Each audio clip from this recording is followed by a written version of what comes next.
Hello friends, எப்படி சும்மாறீங்களா? கொஞ்ச நாளாக இந்த வேலையும் செய்கிறதுக்கு நேரம் கிடைக்கல, அதனால தான் இந்த வீடியோ போடலை. இன்றைக்கு வந்து ஒரு வீடியோ ஒன்று அப்லோட் பண்ணலான்ட்டு நம்மளோட தூதுவளை செடி எடுத்து வந்து பேக்கெட்டில் வச்சுருந்து நம்மளோட க்ரோ பேக்கு ட்ரான்ஸ்பிளான்ட் பண்ணுறதுக்காக எடுத்து பார்த்தா நல்லா வேர் விட்டு இருந்துச்சு. அதை எடுத்து வந்து நம்ம ரெடி பண்ணி வச்சுருந்த மண் கலவையில் அந்த அப்படி 2 பேரில் வச்சு நம்ம வளமையாக எடுக்கிறவங்க எடுத்து அதில் மட்டத்துக்கு வச்சு நாட்டுத்து செட் பண்ணியாச்சு. அதோட இதை வந்து சிங்களத்தில் வெல் திப்பிலி இல்லைனா வெல் திப்பாட்டுன்னு சொல்கிறேன்.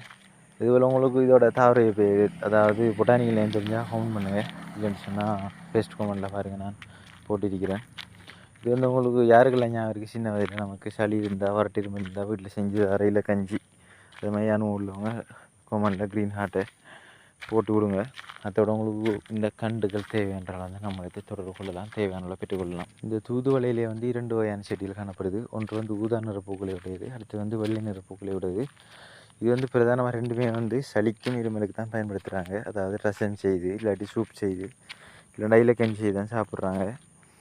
இது வந்து கண்டிப்பாக நம்மளோட வீட்டு தோட்டத்தில் இருக்க வேண்டிய ஒரு மூலிகை தாவரம். அதனால் இதை நாட்டுறவங்களுக்கு விருப்பம் உள்ளவங்க தொடர்பு கொண்டு பெற்றுக்கொள்ளுங்கள்.